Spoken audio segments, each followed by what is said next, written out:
Salut à tous, on se retrouve pour une nouvelle vidéo. Présentation de la bête. Allez, go. Donc là on est avec le Landini, le 185 TDI. Donc ben voilà, je vais vous faire une petite présentation. Donc là voilà, tracteur de 185 chevaux. Voilà, comme vous pouvez le voir. Gros relevage avant, pas de prise de force. Donc du coup nous on avait refait toute la peinture du coup comme vous pouvez le voir. Donc jante noir mat, le nouveau bleu, on avait repeint les grilles en noir, changé les forts. Voilà. On avait même mis des nouveaux autocollants du coup. Donc le Landini ici là. Et puis le 185 TDI. Voilà.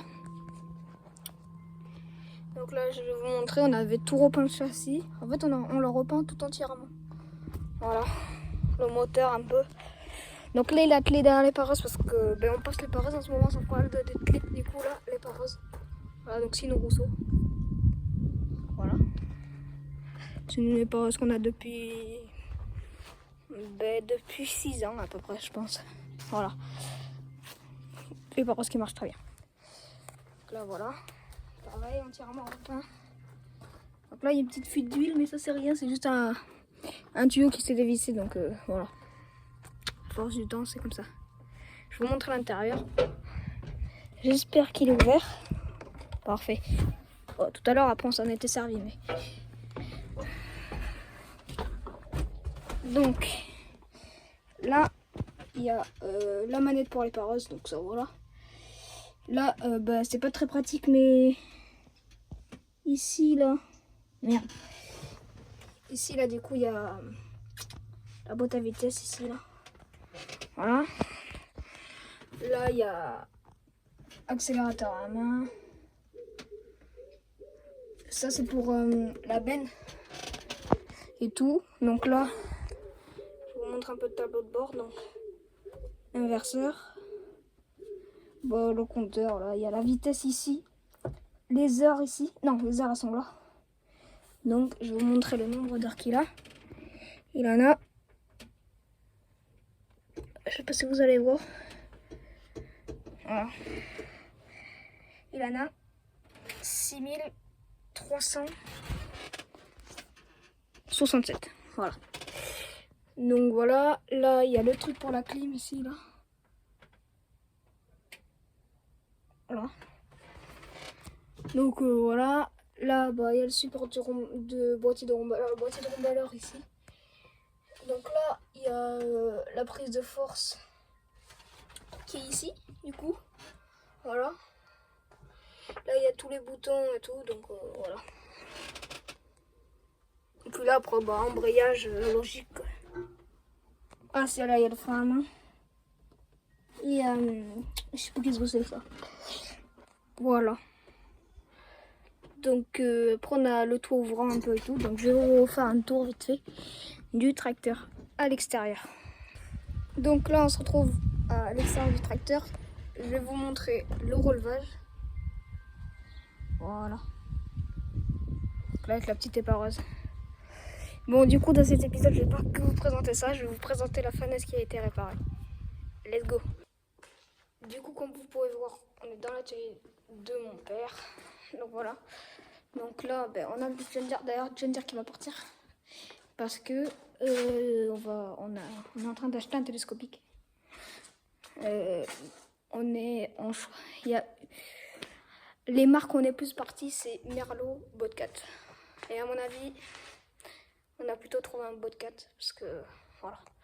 Donc du coup, faneuse, du coup qui va redescendre à la ferme. Du coup, on a refait toutes les bagues et tout, tous les axes. Et il nous manque quelques trucs à faire. Il nous manque juste aujourd'hui. Et après, on va redescendre le John Deere à la ferme. Donc là, voilà. Il reste ça à détendre, tout le bordel. Oh, je vous avais jamais montré en vidéo longue. Le 644. Voilà. Bon, bref, c'est une longue histoire. Il a le moteur pourri. Du coup, on l'a réparé, mais sauf qu'il démarre pas quand même. Donc là, du coup, on a réparé les protections là-haut, là. Là où il y a mon doigt. En fait, elles y étaient pas. On a refait des... Comment dire? Là, des pieds, là. Vous voyez le truc un peu rouillé, là? Bon, ça, on va le repeindre. Mais c'est un truc qu'on a refait, du coup. Voilà. Donc, du coup, dans la ferme, on va voir le petit Yash, du coup, qui reste là, le petit 553, que vous connaissez. On va voir le Landini qui reste. Le Landini n'est plus en vente, on le garde. Et par contre, le John Deere va partir. Et à la place, il y a un Telesco qui vient. Bon, ouais, moi qui j'avais du mal au cœur de vouloir le vendre. En vrai, si on achète un bon Telesco, ça va. Parce qu'au final, on a toujours 2 tracteurs dans la ferme. Et 2 tracteurs, ça suffit pour l'instant. On n'a pas besoin de plus. 2 tracteurs, ça suffit.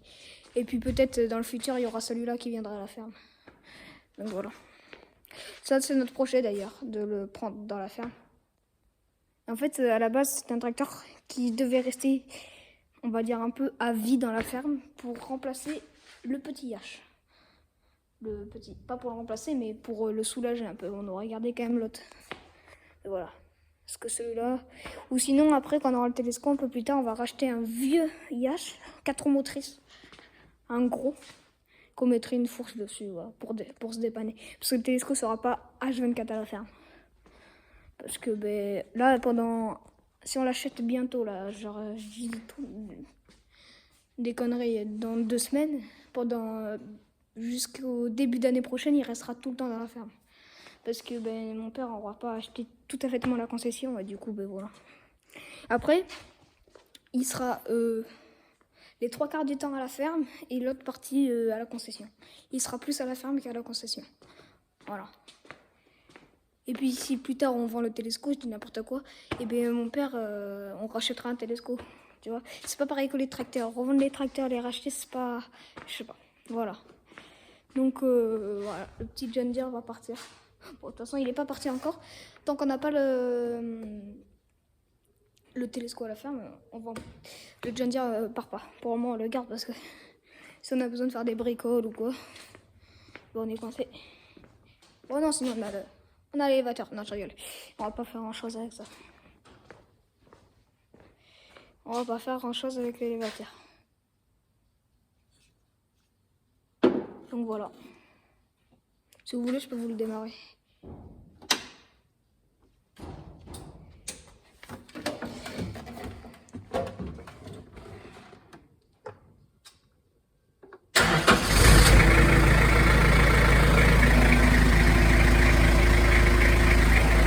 Ça démarre nickel.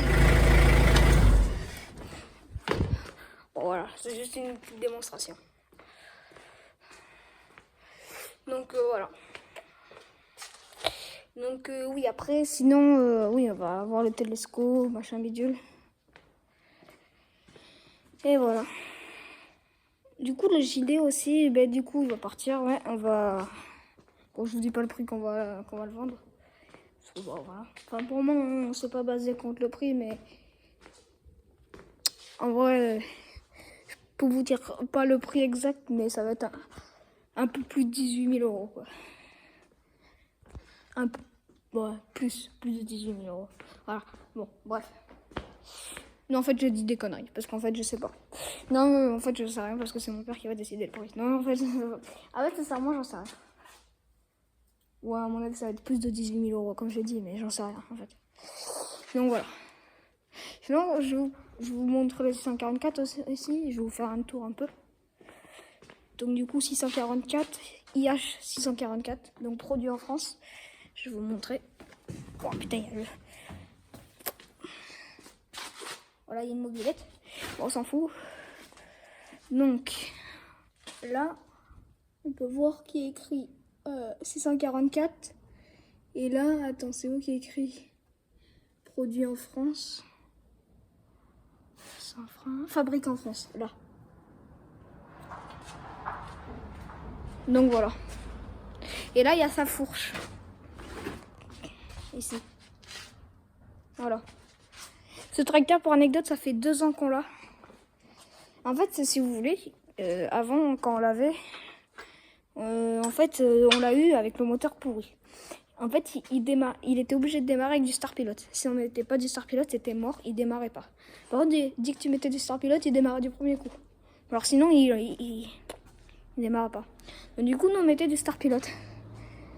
On s'en est servi, quoi, pour déplacer quelques trucs dans l'atelier avec la fourche.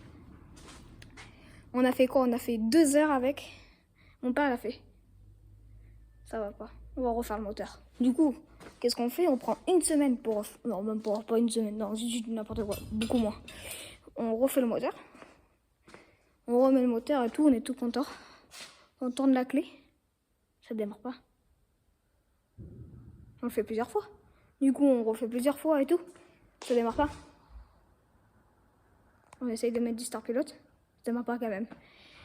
Et du coup, on a regardé les calages là au niveau d'ici.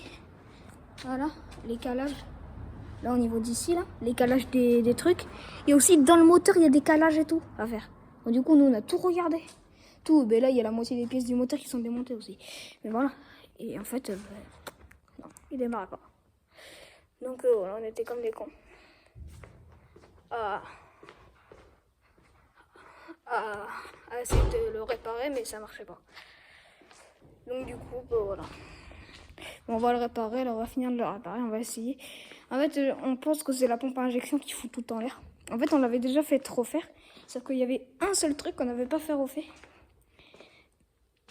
Et du coup, on s'est dit, à tout moment, ce seul truc qui nous paraît le moins utile à faire démarrer le tracteur, on s'est dit, on va le refaire réparer. Et sauf que pour le moment, on n'a pas reçu la pompe à injection. Dès qu'on la reçoit, on remonte tout, on essaie de le démarrer. Et si ça marche pas, on va appeler un mécano professionnel parce que mon père est fort en mécanique, mais après c'est pas non plus son métier, métier. Bon, je veux pas dire, mais tout matériel on le répare nous-mêmes, on va dire. Après, il n'y a pas non plus des grosses pannes. Voilà, faire un embrayage, ça va. Je sais pas. Donc ouais, cette petite John Deere va partir parce qu'en fait on n'en a plus d'utilité. Et puisque mon père a besoin d'argent pour faire ses futurs projets, enfin besoin d'argent. En fait, il m'a dit il pourrait le garder le tracteur, mais ça sert complètement à rien parce qu'il va avoir de l'argent de rab comme ça pour si plus tard acheter un autre truc ou quoi. Là, le télescopique qu'on a visé, on va aller le voir mardi, normalement. Là, on est dimanche à l'heure actuelle. Et c'est un télescope très récent quand même. Il a 10 ans. Il est de 2016. Donc, il est quand même super récent. Par rapport à ce que je viens de dire qui est de 2006. Voilà. Donc, ce sera un télescope quand même récent. Pour le coup. Parce que, nous, on veut un truc récent quand même. Parce que, voilà, il faut que ça tourne. Et puis voilà, nous... Alors, à la ferme, c'est pas... On va pas faire non plus énormément d'heures. Mais quoi, on va curer, on va rentrer les bottes. Des fois, on va donner les bottes de fond au truc. Et puis, des fois, il y a toujours des bricoles à faire. Et puis, pour le maraîchage, ça peut être utile, des fois, mettre des trucs dans le godet ou quoi. Et en plus, on l'achète avec tous les équipements. Les gars, il y a pic-palette, godet, croco. Et un autre croco, je sais plus, un peu bizarre, enfin, je sais pas quoi. Bon, pas tout non plus, il n'y a pas la passe en rubanet, il n'y a pas les piquements. Mais pour nous, ça me suffit. Sachant que nous, on ramassera les bottes avec le croco, c'est pas grave, on s'en fiche. C'est pas grave. Du coup, je ferai beaucoup plus de vidéos avec le télescope, genre je compte le dirai parce que si vous voulez, en fait, tracteur, c'est qu'un téléphone que j'ai, donc je peux pas vraiment accrocher quelque part. Et puis, tracteur, il y a les vitesses et tout à faire. Et du coup, je peux pas tenir en même temps mon téléphone, c'est impossible. Que télescope, c'est quoi? C'est frein, accélérateur et volant, c'est tout. Ça, je pourrais vous filmer dedans. Et même, pour le coup, le Landini, je pourrais me poser mon téléphone. Là, pour le coup, je vois pas où je peux poser mon téléphone. Là, sur le Landini, je peux le poser comme ça, mon téléphone. Voilà. Avec la cabine, la vitre de la cabine. Et là, il n'y a rien. Sur le télescope, je pourrais vous poser. Ou même sur le télescope, je ferais comme ça. Ou comme ça, là, n'importe. Voilà. Donc, voilà. Donc, le télescope, normalement, dans un peu moins d'un mois, normalement, il y a un télescope à faire. Je vais vous faire direct la présentation. Direct présentation. Donc, voilà. Bon, je pense qu'on va s'arrêter là. C'était Léon Bouzou. Allez, ciao, ciao.